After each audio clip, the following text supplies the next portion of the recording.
Você, em algum momento da sua vida, já deve ter assistido os Teletubbies, certo?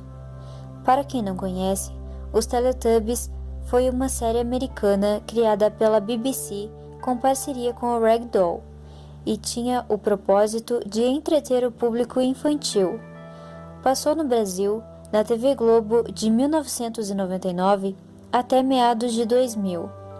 Entretanto, para alguns, Teletubbies tinha um aspecto meio que sinistro, algo um pouco estranho para a época. Alguns diziam que os Teletubbies seriam ratazanas gordas com antenas, que se comportavam de forma meio idiota o tempo todo, em uma colina verde. Mas será que isso era realmente verdade? Todas essas ideias bizarras, assistidas nos 365 episódios, saíram da cabeça de um único homem, Andrew Davenport. E é neste ponto que a história começa a ficar interessante.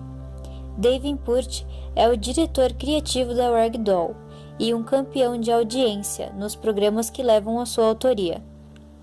Ingressou nesse ramo após concluir o seu curso na Universidade de Londres. Sua fama e sucesso sempre foram destaque na imprensa de sua cidade natal, assim como seu lado negro, um lado tão obscuro que Davenport nega veemente, talvez porque queira esquecer.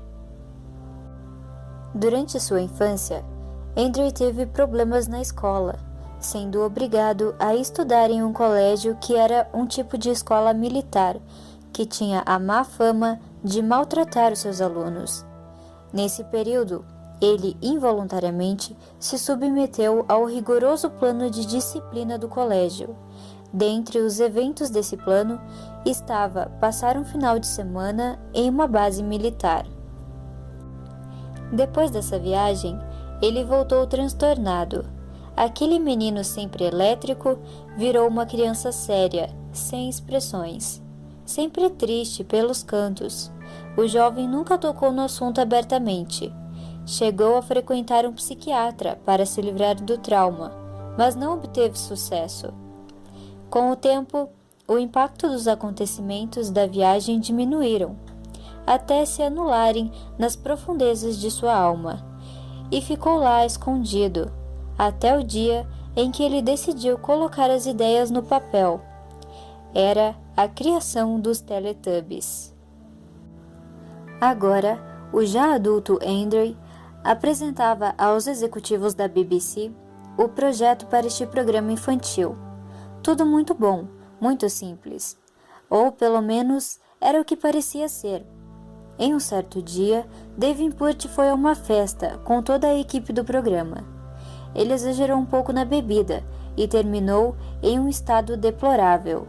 No meio da choradeira, começou a confessar aos presentes sobre uma tal Operação Maider.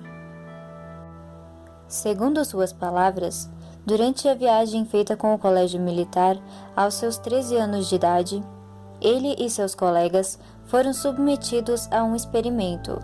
Todos foram postos em uma cúpula e permaneceram ali enquanto uma luz fortíssima tomava toda a esfera.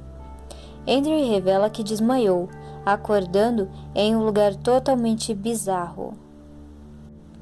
Nesse lugar, nada parecia fazer muito sentido. As leis da física não eram respeitadas, e as criaturas que habitavam o local não tinham nada a ver com qualquer animal que habitava o nosso planeta. Eram seres parecidos com grandes ratos humanoides, com cerca de 2 metros de altura, vestindo uma roupa metálica e com antenas em cima da cabeça. Na região do abdômen desses seres, havia um display que demonstrava tudo aquilo que eles pensavam e até mesmo o que Andrew pensava.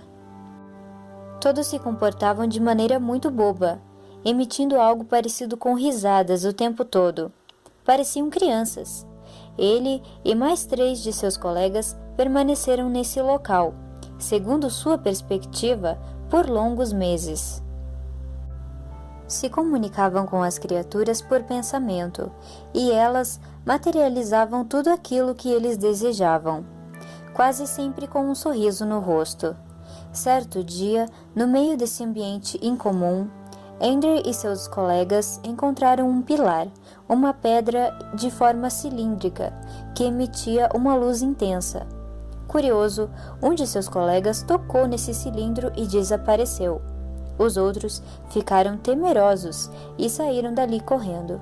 O pobre rapaz voltou ao seu lar, um globo com janelas tortas que flutuava, aonde as criaturas viviam. Porém, certo dia, o pilar cilíndrico apareceu ao lado de sua janela. Andrei temia tocá-lo, mas uma das criaturas transmitiu um sentimento positivo, fazendo com que ele criasse coragem. Assim que o tocou, acordou dentro da esfera da base militar, no momento exato em que aparentemente teria desaparecido. Ele disse à sua equipe que aquilo tinha sido real demais para ser uma ilusão. Os seus outros colegas do experimento também tiveram a mesma visão. Do total de 12 crianças, apenas ele e mais 3 colegas foram parar naquele lugar. Os demais foram cada um para um lugar diferente. Ainda concluiu dizendo que os responsáveis pela operação disseram que haviam obtido sucesso no acesso ao universo do meio. No dia seguinte à reunião, Ander negou tudo o que falou para a equipe. Disse que era apenas o efeito da bebida, para não acreditarem em nada, e se calou por meses. Falava apenas quando tinha que dar uma ordem. Anos depois, estudiosos da teoria das cordas revelaram que poderia existir entre 2 universos paralelos um lugar em que as leis da física que conhecemos não se aplicariam. Acreditam eles que era um espaço vazio, sem vida, o vácuo. Mas talvez eles estejam errados, talvez exista algo. Existam os universos do meio, e talvez Andrei tenha sido um dos primeiros humanos a visitá-lo.